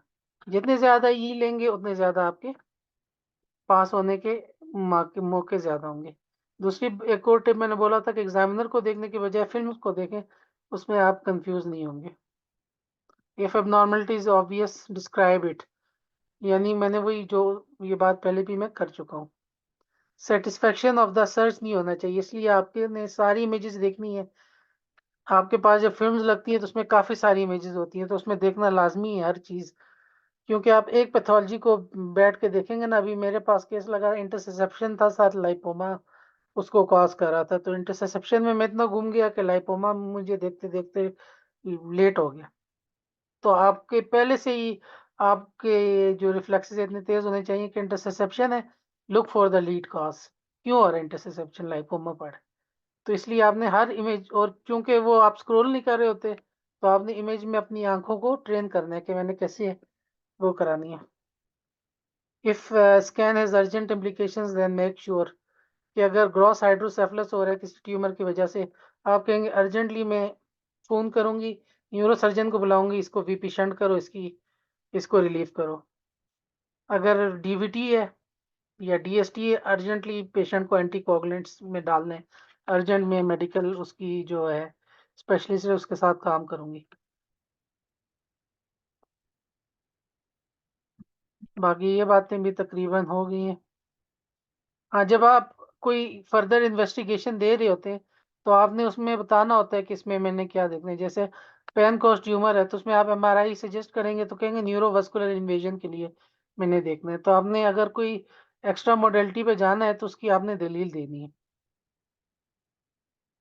अच्छा, फिर आपके पास ये होता है कि आपके पास एक्सरे लगता है और आप डायरेक्ट इधर उधर की मार रहे होते हैं और फिर आप कहते हैं कि मैं सीटी या एमआरआई कराऊंगी।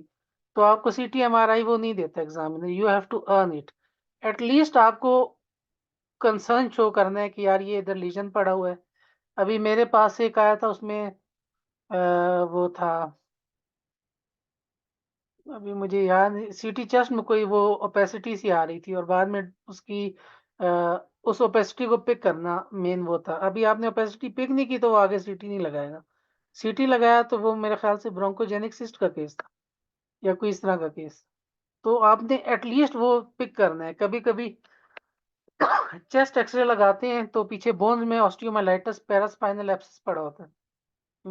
शायद ऐसा कोई केस मैंने लगाया भी।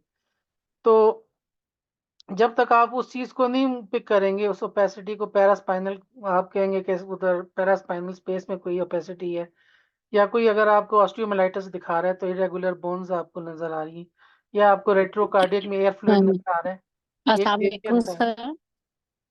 जी जी,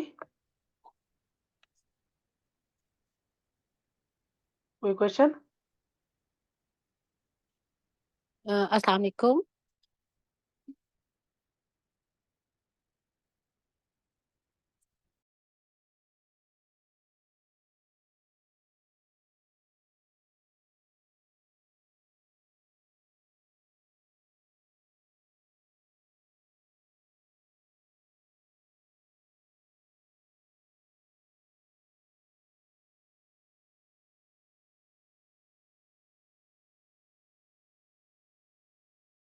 सॉरी, म्यूट पे था। तो आप जब उसको कंसर्न रेज करेंगे तो वो फिर आपको देगा नेक्स्ट मॉडलिटी, आपको तब देगा जब आप कंसर्न रेज करेंगे। हो सकता है कि आपकी वो फाइंडिंग उस तरह ना हो क्योंकि एक्चुअली ये माइनर मॉडलिटी है। एटलीस्ट आप ये तो कह देना यहाँ कोई गड़बड़ है, एटलीस्ट ये पिक कर लें। डायग्नोसिस बेशक आप एक्सरे पे ना दें। जब आपके पास नॉर्मल फिल्म लगती है तो उसमें आपने सबसे पहले तो पैनिक नहीं होना। आपको पता होना चाहिए कि नॉर्मल लुकिंग फिल्म में या नॉर्मल लुकिंग केस में क्या क्या मुझे क्या क्या दिखाते हैं। चेस्ट एक्सरे नॉर्मल लुकिंग हो उसमें पेक्टस एक्सकेवेटम ये दिखाते हैं, या कोई रेट्रोकार्डियक ओपेसिटी ये दिखाते हैं, या कोऑक्लूजन ऑफ एओर्टा मोस्ट कॉमन ये दिखाते हैं। इस तरह के आपके पास ये चेकलिस्ट होनी चाहिए कि इसमें मुझे क्या क्या दिखा रहे हैं यार, ये नॉर्मल चेस्ट एक्सरे। अब नॉर्मल फिल्म तो एग्जाम में नहीं लाते, एफसीपीएस के एग्जाम में कोई भी नॉर्मल फिल्म नहीं होती, हर फिल्म फाइंडिंग की होती है। तो डू लुक फॉर दैट। उसके बाद आप अपना जो चेक लिस्ट है, आपने साइलेंट नहीं बैठना, उससे गलत इम्पैक्ट होता है। आप बोलते जाएं, हो सकता है आपका माइंड उसमें क्लिक हो जाएगा। बेसिक डिस्क्रिप्शन जैसे आप बताते हैं तो उससे आपको टाइम मिल जाता है देखने के लिए स्केलेटली मेच्योर पेशेंट है, इमेच्योर पेशेंट है, और उसमें आप गौर गौर से देखते जाएं। और अगर आपको कुछ भी नहीं मिल रहा तो आप एग्जामिनर से हिंट भी करके मैंने ये सारा रूल आउट किया है, लेकिन मैं फिर क्लिनिकली कोरिलेट करूंगी उसकी हिस्ट्री के साथ, इस तरह करके आप बोलें तो हो सकता है एग्जामिनर आपको हिंट दे दे, फिर आप पकड़ लें। वेयर एंड ये स्लाइड में बहुत ज़्यादा चीज़ें, इसको स्किप कर लें। जब भी आपने प्रॉपर टर्मिनोलॉजीज को यूज़ करने हैं, use the proper radiology terminology, not a lemon terminology. बहुत सी चीज़ें जो हम यूज़ करते हैं, जैसे ग्राउंड ग्लास हेज का लफ्ज़ हम बहुत यूज़ करते हैं। आप लोग इधर 99 बंदे हैं, मुझे किसी भी बुक्स या रेफरेंस से दिखा दें ग्राउंड ग्लास हेज, मेरे ख्याल से कोई प्रॉपर, बहुत कम ही है ये किसी बुक में यूज़ हो। तो जो स्टैंडर्ड बुक्स में जो वर्ड यूज़ होते हैं ना, वो यूज़ किया करें एग्जाम में।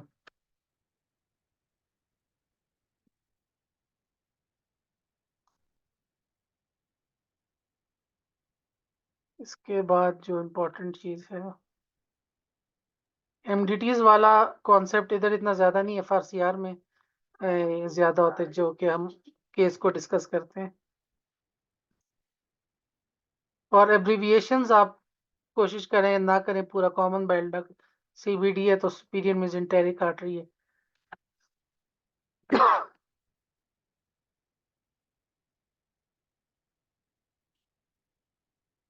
और ये भी मैंने ये पहले वो कर लिया कि बेस लाइन में पहले आप डिस्क्राइब करेंगे और आप भी आगे आपने उसको अर्न करना होता है उसको। और think out loud when you can not reach the diagnosis, think out loud, यानी आप जो डिफरेंशियल सोच रहे हैं आपके हैं कि इसमें ये चीज़ नहीं है तो ये लेस लाइकली है, ये चीज़ नहीं, ये लेस लाइकली है, तो आप जब बोल रहे होंगे ना वो चीज़ आप रूल आउट कर रहे होंगे कि इसमें मैं ये रूल आउट कर रहा हूँ। यानी जिस तरह हमने उसी में देख लिया था, हैंड में आप देख लें कि कोई इरोजन नहीं है, कोई पेरियार्टिकुलर ऑस्टियोपीनिया नहीं है, तो उसमें रूमेटॉइड आर्थराइटिस रूल आउट हो गया, कोई ऑस्टियोफाइट्स नहीं है, ये ऑस्टियोआर्थराइटिस रूल आउट हो गया। तो इस तरह आपने लाउड थिंकिंग करनी है हर उसमें, हर मॉडलिटी में, हर उसमें जो भी आपके पास केस लगे हर केस में, ताकि जो एग्जामिनर इसको लगे कि यार ये पढ़ के आया, इसको आता है।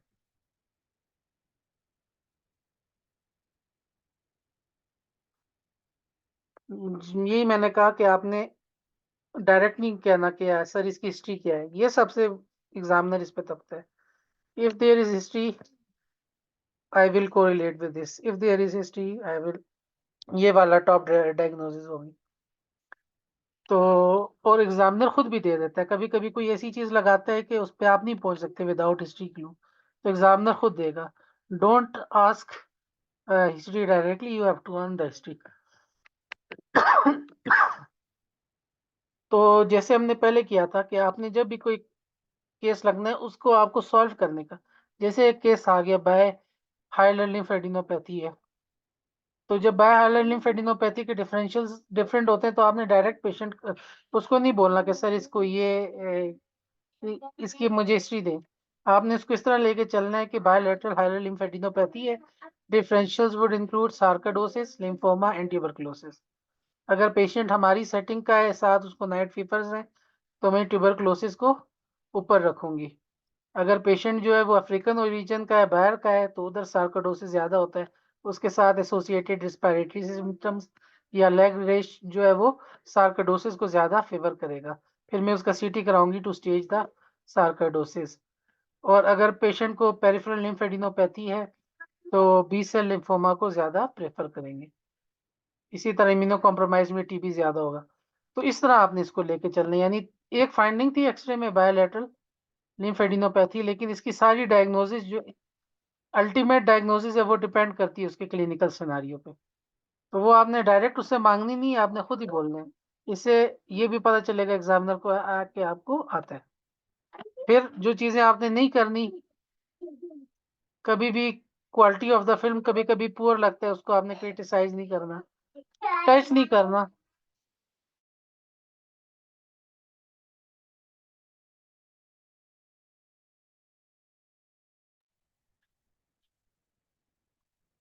और अगर आपके पास कोई आपने मिस्टेक कर ली है तो do not let this mistake के आपको आगे इफेक्ट करे। आपकी एक फिल्म गंदी होती है, दो गंदी, तीन गंदी, मेरे पूरे दो स्टेशन गंदे हुए थे शुरू में, और मैंने ये भी सोचा था कि मैं उठ के चला जाता हूँ क्योंकि मेरा नेक्स्ट रेस्ट स्टेशन था।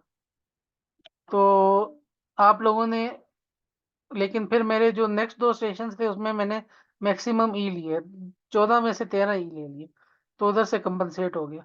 तो आपने एंड तक फाइट करना है, हर फिल्म के लिए अलग फाइट करना है। अपनी चेकलिस्ट बनाएं, जैसे मैंने चेस्ट एक्सरे का बता दिया कि स्टैंडर्ड व्यू, फिर एपिसिस को देखते हैं, रेट्रोकार्डिक एरिया को देखते हैं, हाइलर रीजन्स को देखते हैं बिलो द डायफ्राम। ये आपकी चेकलिस्ट होगी, इसमें से आपके पास कोई मिस नहीं होगा। जैसे अभी ये वाला एक्सरे है तो ये कोई इसको ले ले, इसमें वैसे तो ऑब्वियस फाइंडिंग है लेकिन checklist important.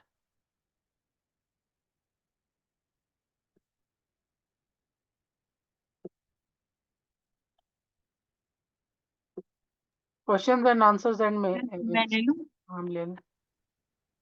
This is chest X-ray frontal projection of a skeletally mature female patient, in which I can appreciate there is abnormal paraspinal opacity is noted involving the lower thoracic vertebral bodies. However, bilateral lung fields are clear. Sir ये ऊपर कुछ आया हुआ है इसके ना, पता नहीं क्यों आ रहा है। bilateral hyla are normal. Hmm, Mediastinum is central, trachea is central, no evidence of any shift. Soft tissues are normal and visualized bones appear normal. So this is the bilateral paraspinal opacities. I want to look lateral X-ray of this patient if available, and I want to ask history of the patient. If there is any history of fever and night sweats and back pain, then I will go for the for this paraspinal opacity as a collection. And इसके अलावा और extra medullary हेमेटोपोइसिस इसलिए नहीं है क्योंकि उसमें ribs भी थोड़ी सी एक्सपेंडेड नजर आती हैं और पेशेंट कोई नॉन केस होता है मतलब, तो उसमें रिब्स एक्सपेंडेड और स्क्लेरोटिक होंगी। दूसरा ये है कि कोई न्यूरोजेनिक ट्यूमर भी मैं इसके डिफरेंशियल में रखूंगी। और मुझे तो यही लग रहा है। हाँ, तो ये एट द एंड डिस्कसिटी हुआ था और ये पैरास्पाइनल एब्सेसिस थी, ट्यूबरकुलोसिस। तो यही आपकी अप्रोच, यानी आपने बता दिया कि इसमें दो बड़ी चीजें लगनी, पैरास्पाइनल ओपेसिटीज हैं या तो एब्सेसिस होंगी, न्यूरोजेनिक ट्यूमर ये लग नहीं रहा उसमें, और उसके डिफरेंशियल में आएगा। तीसरी चीज आपने एक्स्ट्रा मेडुलरी हेमेटोपोइसिस, लेकिन एक्स्ट्रा मेडुलरी हेमेटोपोइसिस में बाकी बोन में कोई ऐसी चेंजेस नहीं। तो ये आपने इस तरह डिफरेंशियल बता दिए। फीवर की हिस्ट्री है, अगर कोई बैक एक की हिस्ट्री है तो मैं फिर इसको आगे फर्दर सीटी स्कैन कराएंगे, सीटी स्कैन में फिर ये आया तो इसको ड्रेन कर दी। तो ये आपके रिव्यूज एरियाज भी आने चाहिए। कभी कभी ये बहुत सटल चीजें होती हैं। बहुत से केसेस हैं, क्योंकि मैंने उसके साथ शिफा के एग्जामिनर्स के साथ मैंने तैयार किए ना, तो जो इस्लामाबाद में केसेस हैं कभी उन्होंने लगाया हुआ है, उसमें पीछे ऑस्टियोमाइलाइटिस पड़ा हुआ है, एक चेस्ट एक्सरे जिसमें एक्लेजिया पड़ा हुआ है। तो रेट्रोकार्डिक ओपेसिटीज बहुत ज्यादा इंपॉर्टेंट है, उसमें ये केसेस आते हैं। अगर इस तरह पैरास्पाइनल एब्सेस भी दिखा रहे हैं तो बड़ा सटल सी चीजें दिखाते हैं, तो आपको सटल चीजें पिक करने की भी वो होनी चाहिए चेकलिस्ट में। आल्दो ये बहुत बड़े थे, बड़ा इजी केस था ये। तो ये सारी आपके, यानी आपने प्लूरा देखनी है, उसमें आपने न्यूमोथोरेक्स को रूल आउट करना है, कोलैप्स रूल आउट करने, लंग वॉल्यूम सही है, कहीं लोबार कोलैप्स तो नहीं है। फिर मीडियास्टिनम में देखते हैं, मीडियास्टिनम वाइडनिंग तो नहीं है, उसमें फिर ये सारे डिफरेंशियल्स आ जाते हैं। पैरास्पाइनल मैसेज देखने या अटल हर्निया, बोन्स देखनी है, बोन्स में कभी कभी चीजें लगी होती हैं, मेटास्टेसिस होती हैं, फ्रैक्चर होते हैं, रिब्स का वो दिखा देते हैं, वो फाइब्रस डिस्प्लेजिया दिखा देते हैं चेस्ट एक्सरे में। तो ये चीजें आपकी इंपॉर्टेंट है देखना। सॉफ्ट टिश्यूज, अगर आपके पास ओपेसिटी आ रही है, रेटिकुलर थिकनिंग आ रही है, मेस्टेक्टमी हुई है एक साइड की, तो लिम्फेंजाइटिस कार्सिनोमेटोसिस आपके डायग्नोसिस में आ गई, तो ये चीजें आपको देखनी। स्प्लीन कैल्सिफिकेशन कभी कभी दिखा देते हैं, उसमें सिकल सेल में स्प्लीनिक कैल्सिफिकेशन नजर आ रही होती है। तो ये आपकी अप्रोच होती है। तो इन समरी कि आपने एक स्ट्रक्चर्ड अप्रोच करना है और उसको मास्टर करना है कि जब आप एग्जाम में जाएंगे तो आपका एक स्ट्रक्चर होना चाहिए जब भी आप एक केस को लेती है। प्रैक्टिस करें describing findings out loud with friends, क्योंकि जब आप एग्जाम में जाएंगे तो जो आप बोलेंगे उसका मार्क्स मिलेंगे। जो आपको अंदर से आता है या जो आप लिखते हैं उसकी आपको मार्क्स नहीं मिलते, वो ये मार्क्स मिलते हैं जो आपको बोलने में आते। बोलने की प्रैक्टिस करें बस वर्ड्स में। Focus on common and high yield pathologies, और वो किधर है, काजमी और आफ्ताब की लिस्ट करें तो उसमें से आपके 70% एग्जाम 80% एग्जाम उसमें हो जाता है। बाकी पास्ट पेपर्स भी देखें कि पास्ट में कौन से वाइवा क्वेश्चंस हैं, डिफरेंट ग्रुप्स में वो हैं। की डिफरेंशियल्स आपको आने चाहिए, जैसे मैंने एग्जाम में वो किया था। मॉक वाइवाज में पार्टिसिपेट करें। कॉन्फिडेंस आपका पास होना चाहिए। उसके बाद उस क्लिनिकल इंफॉर्मेशन, क्लिनिकली आप सिर्फ रेडियोलॉजिस्ट नहीं, आप क्लिनिकल रेडियोलॉजिस्ट हैं, तो आपको क्लिनिकल चीज़ों का पता होना चाहिए। और उनकी मैनेजमेंट का, उनकी सर्जरी क्या होती है, ये सारी चीज़ें आपको, पैथोलॉजिस्ट पैथोजेनेसिस, ये सारी कुछ पता होना चाहिए। हर चीज़ के लिए नहीं, मोटी मोटी जो मेन चीज़ें हैं उनका। रेयर चीज़ों पे आपको पास या फेल नहीं करते, कॉमन चीज़ों पे करते हैं। तो prioritize the common examination topics. Time management का इशू ही नहीं होता। अगर आप ऐसे केस को लेके चलेंगे तो आप 2 मिनट में फिल्म को ख़त्म कर देंगे, अगर सारी चीज़ आप खुद बताएंगे। टाइम मैनेजमेंट तब होता है जब आप एग्जामिनर के साथ कहीं फंस जाते हैं, उसमें फिर होता है स्टे काम एंड कंपोज। कभी कभी आपके पास फिल्म लगती है, आपको समझ नहीं आ रही, आप एग्जामिनर को बोलें कि सर इसको रख दें, इसको मैं बाद में देख लूंगी, तो उसको आप एंड में भी देख सकते हैं, तो आप स्किप भी कर सकते हैं, ये भी आपके पास ऑप्शन होती है।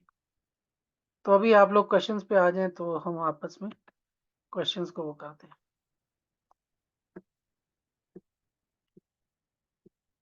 अगर आपका कोई एग्जाम रिलेटेड क्वेश्चन प्रिपरेशन के बारे में। सर मैंने एक क्वेश्चन पूछना था। हाँ हाँ। सर उसमें ना इस तरह से है कि आपने कहा है कि जब आपको एक मेन पैथोलॉजी नजर आ गई है तो आपने फिर इधर उधर की बातें पहले नहीं करनी। तो देखें जिस तरह सीटी हमारे पास लगा हुआ है तो उसमें ज्यादा ये होता है कि पहले स्लाइसिस चेस्ट के होते हैं, फिर एब्डोमेन के होते हैं, फिर पेल्विस के होते हैं। अगर मुझे ऊपर ही जैसे पहली फिल्म से मैंने डिस्क्राइब करना शुरू करना है, मुझे ऊपर प्यूरली ये नजर आ गई है, वैसे मैंने जब सारी देखी है ना पहले मुझे पता चल गया कुछ पेल्विस में पड़ा हुआ है, ठीक है। लेकिन मैंने उसको फर्स्ट फिल्म से डिस्क्राइब करना शुरू करना है या मैंने पहले मेन पैथोलॉजी बतानी है और फिर बताना है कि देयर इज विजुलाइज जो बेसल लंग फील्ड्स हैं उसमें फ्यूजन भी है, लैक्टेसिस भी है, इस तरह, या फिर फर्स्ट इमेज से शुरू करना है? अगर आपको डायग्नोसिस मिल जाती है, मेन बड़ी डायग्नोसिस जी मिल जाती है और एसोसिएटेड है, जी फिर आपने पहले उस पे मेन पैथोलॉजी पे जाना है। अब जैसे आपके पास लग जी गया है, सबसे पहली फिल्मों में आपको मेटास्टेसिस दिखा दी है, नीचे जी ट्यूमर है उसका पेनक्रियास का, तो आपने जी पहले उधर से शुरू करना है। आपको बड़े बड़े मेट्स भी, प्लूरल में मेट्स नजर आ रहे हैं, साथ आपकी बोन विंडो है उसमें बोनी मेट्स भी आ रहे हैं, लेकिन आपने फिर उसको उसी तरतीब में जाना है कि आपको पता चल गया अभी कि मुझे मेन पैथोलॉजी जो है वो पेनक्रियाटिक्स ही है और उसके साथ ये ठीक है एसोसिएटेड फाइंडिंग्स हैं। फिर अगर कोई बिनाइन चीज मिल गई है, हो सक यानी हार्ड एंड फास्ट रूल नहीं है कि आप हमेशा तरतीब से चलेंगे, क्योंकि on the exam day variation will happen. लेकिन आपका मेन चीज ये है कि अगर आपको बड़ी पैथोलॉजी मिल गई है तो आप चलें, उस तरह चलें। अगर आपको नहीं पता चल रहा तो फिर आप ऊपर जो आपको फाइंडिंग्स हैं उसको आप बोले नीचे जाएं, हो सकता है आपको नीचे कोई बाद में पिकअप हो जाए। साइलेंट नहीं रहना। फिर आप हैप्पैज़ार्ड भी जा सकती है, हैप्पैज़ार्ड जाएंगी, फिर आपको मेन पैथोलॉजी मिलेगी, उसको फोकस करके फिर उसको कोरिलेट रेट्रोस्पेक्ट पे करेंगे। ठीक है। ठीक है। हम्म। Thank you sir. Sir preparation कहाँ से करनी है वाइवा के लिए, इम्पोर्टेंट क्या पढ़ना है, ये मैंने कहा कि आपके सोर्सेज जो है ना उस पर डिपेंड नहीं करता, आप कौन सा कोर्स लेते हैं क्या करते हैं।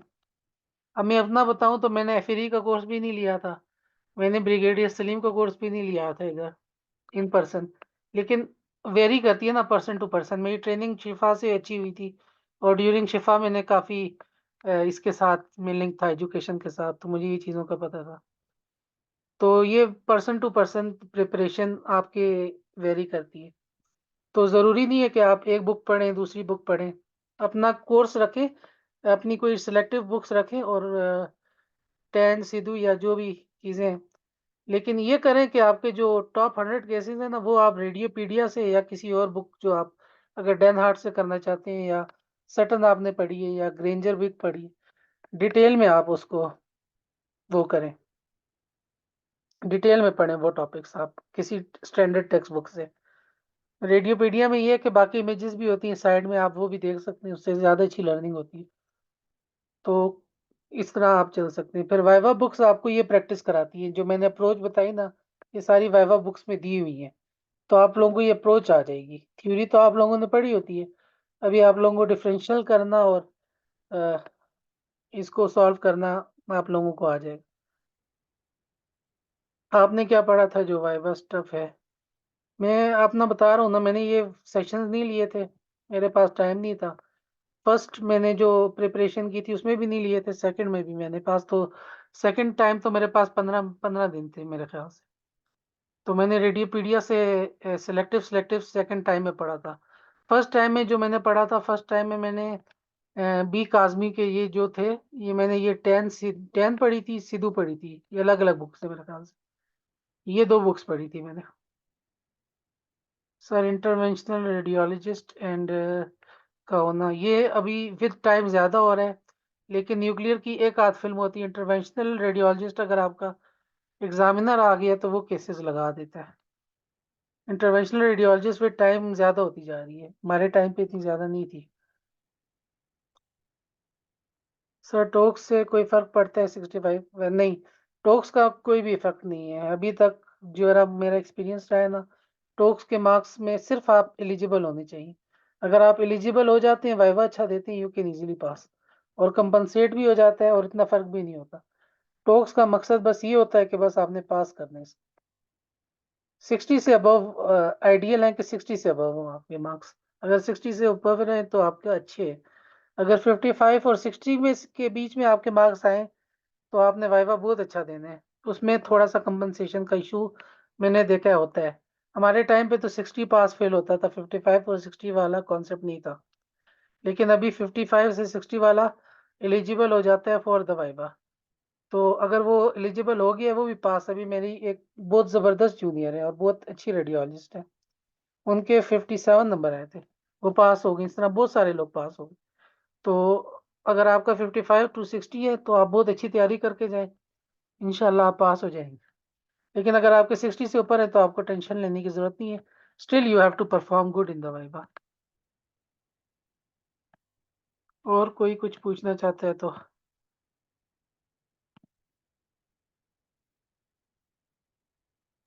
सर अब केसेस की क्लासेस कब से स्टार्ट करेंगे? आप ये फ्राइडे चाहते हैं से। कि आप फिल्म हमारे सामने से रखें बनिस्बत फ्राइडे इसके कि स्पॉटर के? स्पॉटर मेरे पास फिल्म्स तो कम है, लेकिन कोशिश करूंगा उसी तरह का कोई स्लाइड्स बना दूं कि वो उसको मिमिक करें, ताकि आप लोगों की प्रैक्टिस हो। और जो मुझे फिल्म्स मिलेंगी तो फिल्म्स भी मैं शेयर करूंगा। ज़्यादा उसमें मैं आप लोगों का अप्रोच इस दफ़ा ना जो है, टॉक्स में तो ज़्यादातर स्पॉटर्स होते हैं, स्पॉटर्स लगाए थे। इसमें ज़्यादातर हम अप्रोच वो करेंगे, डिस्कस करेंगे। पास अभी तो 50 से 55 से ऊपर हर बंदा पास पास ही कंसिडर होता है। 55 से ऊपर वाला भी पास होता है, लेकिन वो सिर्फ यानी इस अटेम्प्ट को दे सकता है और इसमें भी पास कर सकता है। ज़रूरी नहीं है कि 55 आपने लिए आप सिर्फ वाइवा के लिए एलिजिबल हैं, पास नहीं कर सकते। यू कैन आल्सो पास। लेकिन 60 से ज़्यादा लेते हैं ना तो आपका नेक्स्ट वाइवा एग्जाम्प्ट हो जाता है। तो ये थोड़ा सा रूल्स थोड़े चेंज हो गए। 100 केसेस कौन से हैं? वो मैं लिस्ट शेयर करूंगा ना, काज़मी और उसने डॉक्टर आफ्ताब ने पास पेपर्स रखे हैं। उसके अलावा भी आप अपने जो है ग्रुप्स वगैरह में रिक्वेस्ट करें तो वो आपके, यानी आप कराची के या लाहौर के लोगों ने कंपाइल किए होते हैं पास पेपर्स, तो वो देख लें। वो केसेस तो उसी तरह के केसेस आते हैं।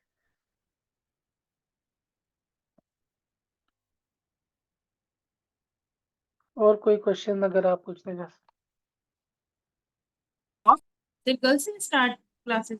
फर्स्ट से होगा, फ्राइडे से क्लास होगी। एक दिन जो शेड्यूल शेयर हुआ था ना, उससे थोड़ा सा चेंज शेयर होगा। एक दिन क्लास होगी, एक दिन क्लास नहीं होगी। और कितने आवर्स की क्लास है?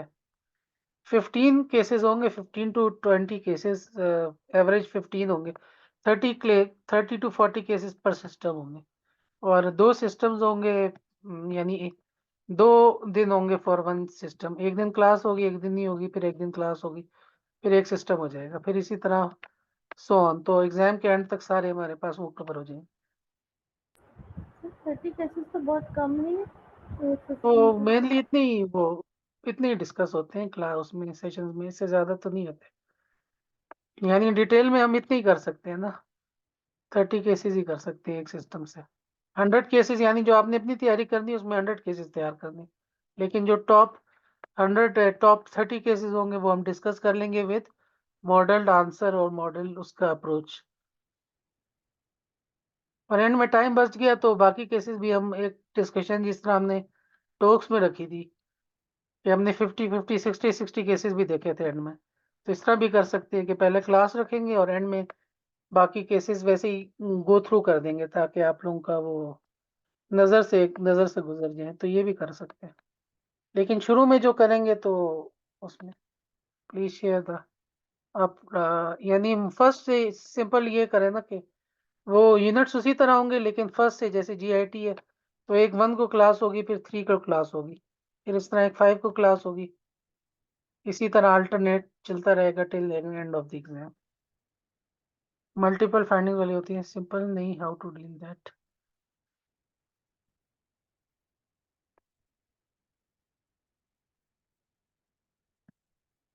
क्लास थोड़ी सी हम जल्दी कर देंगे, कुछ लोग वो कर रहे थे 8:30 बजे स्टार्ट कर लेंगे, अगर आप लोगों के लिए सही है तो। बाकी जो है हमारा मेरा सेशन है, मेरे साथ आप लोग, ये तो जर्नली सबके लिए था, अपने कोलीग्स के साथ भी ये शेयर करें। नो प्लीज टेक, बस 8:39 तकरीबन वही होता है, और साथ आपकी रिकॉर्डिंग्स भी होंगी और सिर्फ दे दें।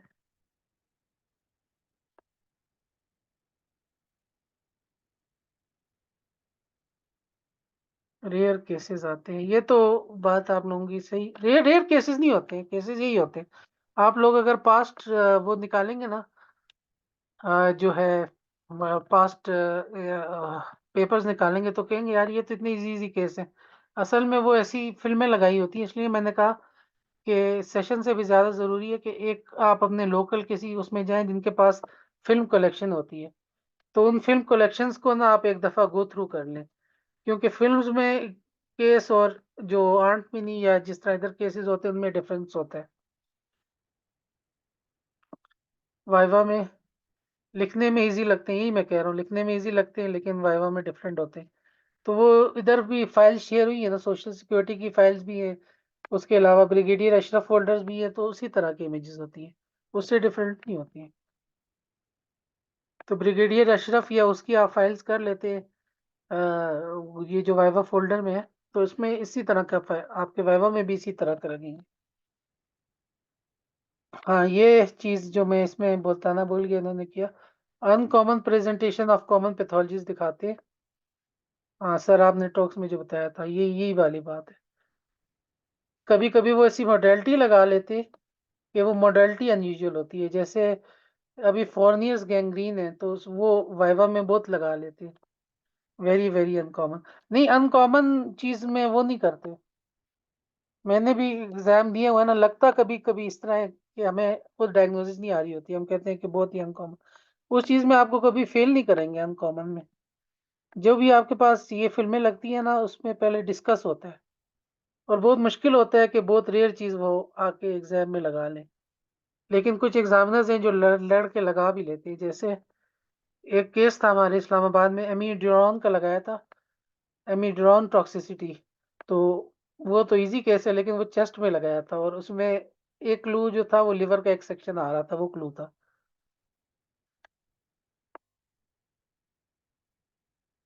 बस मैं इसलिए कह रहा हूँ कि जल्दी करूंगा ताकि आप लोग डॉक्टर शारी की क्लास भी ले सके, और अगर कोई और सेशन लेना है तो वो भी ले सके। लेकिन ये है कि सेशंस में भी आप लोग थोड़ा अपने आप को सिलेक्टिव करें। ये क्या कहते हैं कि आपने की जो सेल्फ स्टडी है ना वो सबसे ज़्यादा इम्पैक्टफुल होगी, तो आपने सेल्फ स्टडी करनी है, 100 केसेस को इस तरह तैयार करना है जैसे मैंने आप लोगों को बताया, रादर देन कि हर सर चीज आप वो घुस जाए, क्योंकि और सर भी। मुझे हाँ, क्वेश्चन पूछ जी जी कुछ। सर मुझे एक क्वेश्चन पूछना है कि अगर कोई फिल्म ऐसी लगे जो समझ ना आ रही हो तो उसको कैसे लेके चलना है। और आजकल वैसे भी जो वाइवा में ना जो फिल्म्स लगा रहे हैं वो कॉम्प्लिकेशंस के साथ लगा रहे हैं, तो अगर हिस्ट्री नहीं होगी तो हम उसको कैसे लेके चलें, ये चीज मुझे थोड़ी बॉदर करती है वहां पे वाइवा देने में, क्योंकि वो हिस्ट्री हमने पूछनी ही नहीं होती, उससे आपका इंप्रेशन खराब होता है। और आप फिर उस केस को कैसे लेके चलें इसका थोड़ा आइडिया दें हमें प्लीज। वही मैं कह रहा हूँ ना, फाइंडिंग्स आप बताएं, मेन चीज वो आपकी फाइंडिंग्स और अप्रोच बताती है। फिर जब आप देख रहे हैं तो आप खुद ही बोल के, जैसे मैंने केसेस देखे, और आगे भी हम वो केसेस डिस्कस करेंगे जब 30 केसेस या 40 केसेस पर सिस्टम करेंगे, उसमें अप्रोच आपको दिखाएंगे कि वो आप उसकी फाइंडिंग्स पिक करें, अप्रोच आपकी देखेंगे कि ये। और जब आपको समझ नहीं आ रही, यू हैव टू, जैसे मैंने बताया कि you have to think out loud, आप बोलें, फिर उसको एग्जामिनर को पता चलेगा यार, क्योंकि ये जो एग्जामिनर केस लाते हैं उसने 3 या 4 दिन में बैठ के डायग्नोसिस की होती है, रेडियोपीडिया से पढ़ता है, 10 आर्टिकल पढ़ता है, और आपके पास 3 मिनट होते हैं, तो ये कोई इतना जस्ट नहीं होता। तो अप्रोच मेन चीज जो होती है वो अप्रोच होती वाली अप्रोच होती है। और बहुत से केसेस जैसे मैंने कहा कि उनकी डायग्नोसिस नहीं होती, सिर्फ आपका अप्रोच वो देख रहे होते हैं। बाकी डिस्कशन जब हम क्लास करेंगे तो उसमें डिस्कस करेंगे अपने जो है ये टिप्स अपने उनसे भी शेयर कर लें, लिंक जो है अपने उससे भी शेयर कर लें कोलीग से, ताकि उनका भी फायदा हो। मैं चाहता हूँ कि मैक्सिमम लोग, यानी इसका बड़ा अच्छा रिजल्ट आया टॉक्स का, इंशाल्लाह वाइवा में भी आप लोग मैक्सिमम पास हो। ऑल्दो वाइवा में इनका होता है कि ये मिनिमम लोगों को पास करते हैं, तो कोशिश आप लोग ये करें कि अपनी तरफ से अपनी बेस्ट एफर्ट दें। बाकी अल्लाह ताला की मदद है तो इंशाल्लाह आप लोग पास कर लेंगे। और वो मिस्टेक्स ना करें, कुछ क्रॉनिकली फंस जाते हैं, तो अपनी शॉर्ट कमिंग्स को देखें rather than the blaming examiners, क्योंकि एग्जामिनर्स तो यही है, हमारा सिस्टम बड़ा ही, सबको पता है हमारा system. Sir why they want to pass maximum in viva, minimum in viva, ये हमारा एक तो अप्रोच है, दूसरी अप्रोच है हमारे एग्जामिनर्स की कि हमारे एग्जामिनर्स कोशिश करते हैं कि मिनिमम वो हो। Yes when talks is easy viva is lethal, ये था कि अभी बहुत ज्यादा है तो आप, हाँ ये तो बात आपकी सही है। दूसरा ये होता है कि वो सबको पास भी नहीं कर सकते, जब मैक्सिमम पास होंगे तो आपकी एग्जाम का वो जो है, एग्जाम क्यों कंडक्ट होता है, एग्जाम इसलिए कंडक्ट होता है to see a safe radiologist. और अगर 100 में से 100 पास हो गए तो वो उसका मकसद ही फोत हो जाएगा कि ये फिल्टर नहीं कर सक रहा from good radiologist to medium to dangerous radiologist. तो एटलीस्ट उन्होंने, बाहर के मुल्क में ये होता है कि फेल परसेंटेज होती है, यूएसए में 10 to 15% होती है, यूके में 40% फेल परसेंटेज होती है, हमारे इधर इससे भी ज्यादा होती है। बस अल्लाह ताला की मदद होती है। मैं आप लोगों को बताऊं ना मैंने कैसे पास किया, 15 दिन पढ़ के गया था, बस ये था मुझे किसी मरीज की दुआ लगी थी। ट्रेनिंग तो अच्छी हुई थी जो भी है, लेकिन पढ़ना तो आपने होता है। लेकिन एक स्मार्ट अप्रोच के साथ गया था, फिर अल्लाह की मदद भी आ गई और उससे पास हो गई। मेन चीज ये है कि अल्लाह की मदद है, क्योंकि जब मैंने फर्स्ट वाइवा दिया था ना, तब मैं बहुत अच्छा प्रिपेयर्ड था, वेल प्रिपेयर्ड था, उसमें मैं फेल हो गया क्योंकि मेरी अप्रोच गलत थी, मुझे फिल्में नहीं देखने आई। सेकेंड वाइवा में मैं 15 दिन पढ़ के गया, मैं पास हो गया।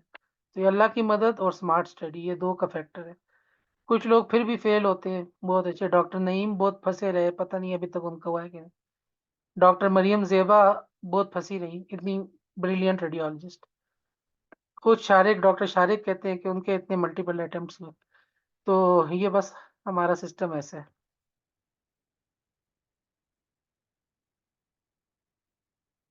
बस ये चीज़ें आप लोगों ने अपनी शॉर्ट कमिंग्स वो करनी है, बाकी बाद में डिस्कस कर लेंगे, मेरे ख्याल से मेन चीज़ें होगी। तो क्लास को एंड कर देते हैं।